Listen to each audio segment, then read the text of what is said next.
Hello friends, नमस्ते। Myself doctor Amit Gupta, Aastha homeopathic clinic Satrik road Chinhat से मैं आप सभी का अपने YouTube channel doctor Amit Gupta homeopathic treatment पे बहुत बहुत स्वागत करता हूं।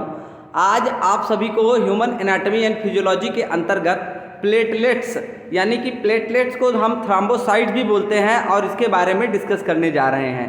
तो थ्रोम्बोसाइट्स क्या होते हैं? देखिए, दे आर वेरी स्मॉल, बहुत छोटे छोटे होते हैं, नॉन न्यूक्लिएटेड डिस्क होते हैं। ये इनमें न्यूक्लियस नहीं पाई जाती है और अगर देखा जाए तो ये 2 से 4 माइक्रोमीटर की इनका डायमीटर होता है और they obtained from cytoplasm of megakaryocyte in red bone marrow. यानी जो megakaryocyte cytoplasm red bone marrow में के साइटोप्लाज्म से ये ऑब्टेन्ड किए जाते हैं। और अगर देखा जाए कि ये हेल्प क्या करते हैं तो ब्लड क्लाट या स्टॉप ब्लीडिंग या तो ब्लड को क्लाट रुकने में थक्का जमा करके और या तो स्लो ब्लीडिंग का कार्य इनका है। इसी के साथ अगर देखा जाए an average of 10 to the power 11 platelets are produce daily 10 की घात 11 प्लेटलेट्स, इतना प्लेटलेट डेली प्रोड्यूस किया जाता है मेगाकैरियोसाइट्स के द्वारा। इसी के साथ अगर देखा जाए कि जो मेगाकैरियोसाइट्स आपके प्लेटलेट्स को प्रोड्यूस कर रही है वो कहाँ स्टोर होता है, तो ये रिलीज्ड जो प्लेटलेट्स होते हैं वो स्प्लीन में आपके स्टोर किए जाते हैं। इसी के साथ साथ अगर देखा जाए इनका लाइफ स्पैन, तो लाइफ स्पैन आपको देखने को मिल रहा है 8 से 9 दिन। 8 से 9 दिन के बाद ये क्या किए जाते हैं, स्प्लीन और लीवर के द्वारा फाइगोसाइटोसिस के माध्यम से, फाइगोसाइटोसिस मतलब कि सेल ईटिंग के माध्यम से, मतलब कि तोड़ दिए जाते हैं, तोड़ दिए जाएंगे और एक सेल जो डेड सेल हो जाएगा। यानी 8 से 9 दिन इसका लाइफ स्टाइल है, लाइफ टाइम है। उसके बाद ये क्या हो जाएगा, ये कोशिका अपने आप में क्या हो जाती है, डेथ हो जाती है। तो क्या करेंगे इसको, फिर ये जो सेल्स बचेगी इसको जो है ये जो है by the means of phagocytosis, जैसा कि हमने बताया था कि जो स्प्लीन को ग्रेवार्ड ऑफ द आरबीसी या फिर ग्रेवार्ड आर्गन बोलते हैं भक्षण करने का, तो उसी तरीके से ये फाइगोसाइटाइज कर करके खा लेगी। अगर हम डेवलपमेंट की बात करते हैं तो प्लेटलेट्स का डेवलपमेंट कैसा होता है, ये देखिए आप सभी को दिख रहा होगा कि जो माइलॉइड स्टेम सेल्स होती है उसी से इसका डेवलपमेंट होता है और माइलॉइड स्टेम सेल जो है मेगाकैरियोब्लास्ट सेल बनाती है और मेगाकैरियोब्लास्ट सेल मेगाकैरियोसाइट्स में तैयार हो करके आप देखिए उसके साथ प्लेटलेट्स प्रिकॉसर्स एक्सटेंशन भी लगे हुए हैं और उसके बाद ये प्लेटलेट्स को रिलीज करती है। अगर हम देखते हैं कि ईच मेगाकैरियोसाइट्स, प्रत्येक मेगाकैरियोसाइट्स जो है वो डेली अगर आपको देखा जाए 1000 से 3000 प्लेटलेट्स का क्या करता है, प्रोड्यूस मतलब पूरे लाइफ टाइम में, अपने लाइफ टाइम में 1000 से लेकर के और कितना 3000 तक प्लेटलेट्स को क्या करता है, प्रोड्यूस करता है। ओके, तो ये आज आपने देखा कि कितना जो है वो प्रोड्यूस कर रहा है प्लेटलेट्स। इसी क्रम में फिर मैं आगे बढ़ता हूँ, इसी क्रम में मैं फिर आगे बढ़ रहा हूँ आप लोगों को कि जो है फंक्शन ऑफ प्लेटलेट्स क्या होते हैं। फंक्शन ऑफ प्लेटलेट्स, तो प्लेटलेट्स को आप लोगों को समझ में आ गया होगा कि प्लेटलेट्स क्या हैं और प्लेटलेट्स के फंक्शन की बात हम करते हैं आगे।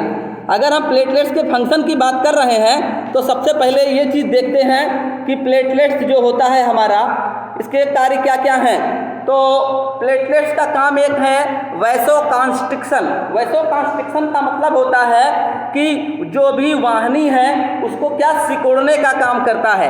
ये सिकुड़ जाती है तो रुधिर जो है दे बिकम्स स्टिकी और adhere to damage the wall of the blood vessel, secrete serotonin that contract करता है, नैरो करता है ब्लड वेसल्स को। तो ये वैसोकॉन्स्ट्रिक्शन का कार्य करता है। प्लेटलेट्स क्या होता है, ये रुधिर वाहिकाएं जो हैं उनकी दीवार से क्षतिग्रस्त होकर के चपक जाती हैं और उस समय जो है सेरोटोनिन का हार्मोन्स का सिक्रीट होता है सेरोटोनिन सिक्रेट होती है ब्लड वेसल से, जो जिसका कार्य क्या है, वैसोकॉन्स्ट्रिक्शन का काम है। वैसोकॉन्स्ट्रिक्शन मतलब कि यहाँ पे संकुचन का कार्य, यानी कि एक फंक्शन हमने आपको बताया कि वैसोकॉन्स्ट्रिक्शन, दूसरा हमने बताया कि प्लेटलेट्स प्लग फॉर्मेशन, दूसरा मैं आपको बता रहा हूँ प्लेटलेट्स प्लग फॉर्मेशन। क्या होगा? Platelets plug formation. दूसरा क्या है? प्लेटलेट्स प्लग का फॉर्मेशन करते हैं। तो प्लेटलेट्स प्लग फॉर्मेशन क्या है? This is the positive feedback mechanism through which adhere platelets combine to attract passing platelets to the site of damaged blood vessels by secreting क्या क्या है? Adenosine diphosphate. मतलब क्या होता है कि this is the positive feedback mechanism.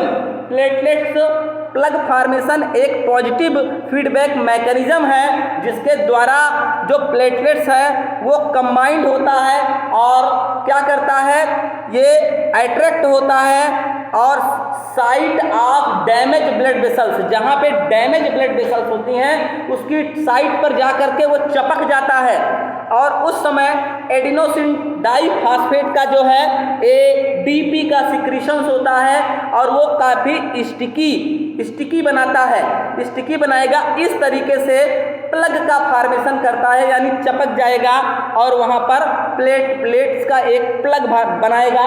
जैसा कि अभी हमने आपको बताया कि जो है ये क्या करता है, they help from blood clot to stop slow blood या ब्लीडिंग। मतलब क्या करता है, ब्लीडिंग को भी स्लो करने का ये काम कर रहा है।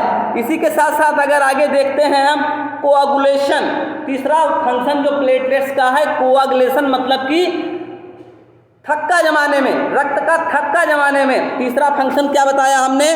तीसरा हम आपको बता रहे हैं कोआगुलेशन मतलब क्या होता है कि ब्लड का कोआगुलेशन कराने में, यानी कि ब्लड को थक्का जमाने में। तो पहला फंक्शन हमने आप सभी को बताया, पहला फंक्शन हमने जो आपको डिस्कस किया, तो पहला है वैसोकॉन्स्ट्रिक्शन। पहला क्या है? वैसोकॉन्स्ट्रिक्शन। दूसरा फंक्शन हमने बताया प्लेटलेट्स प्लग फॉर्मेशन और तीसरा हम बता रहे हैं आपको कि ब्लड क्लॉटिंग। तीसरा हम बता रहे हैं ब्लड क्लॉटिंग, मतलब कि ब्लड का थक्का जमाने में ये मदद करता है। ठीक है, कैसे मदद करता है? ये भी एक पॉजिटिव फीडबैक मैकेनिज्म है जो ब्लड क्लॉटिंग का बता रहे हैं। ब्लड क्लॉटिंग भी एक पॉजिटिव फीडबैक मैकेनिज्म है। आपको जब पूरा ब्लड क्लॉटिंग पढ़ाएंगे, इसके आगे अभी ब्लड ग्रुप है, फिर ब्लड क्लॉटिंग पढ़ाएंगे, उसमें आपको समझ में आ जाएगा कि इस तरीके से ये फीडबैक से ब्लड जो है क्लॉट एक insoluble thread like mass of fibrin, यानी कि ब्लड में आप देखते हैं फाइब्रिन प्रोटीन होता है, उसका एक जाल बना लेती है जिससे ब्लड जो है, ब्लड का एक थक्का बन जाएगा और उस स्थान पर जमा हो जाता है जहाँ पर कोई वेसल्स की या कोई आर्टरी की या कोई इंजरी हुई रहती है। तो इस तरीके से ब्लड का वो क्लॉट बना करके भी या इस जो है आपका प्लेटलेट्स हेल्प करता है, क्योंकि अभी हमने बताया कि जो प्लेटलेट्स प्लग फॉर्मेशन है उसमें क्या होता है, पॉजिटिव फीडबैक मैकेनिज्म है और उस तरीके से जहाँ भी ब्लड वेसल्स डैमेज होती है उसके साइट पर ये प्लेटलेट्स जा करके चपक जाती है, वहाँ पर ADP का सिक्रीशन होता है और केमिकल्स निकलते हैं जो कि क्या बनाते हैं, उसको स्टिकी बनाते हैं, चिपचिपा बनाते हैं और वहाँ पर चिपक जाएगा उसके वाल से। इस तरीके से ब्लड क्लॉटिंग का मैकेनिज्म।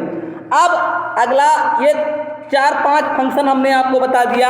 इसी तरीके से फाइब्रोलिसिस मतलब होता है कि breakdown of clot and healing, मतलब कि ब्रेकडाउन ऑफ क्लॉट को जो है फाइब्रोलाइसिस मतलब होता है, लाइसिस मतलब ही होता है बेटा टूट जाना।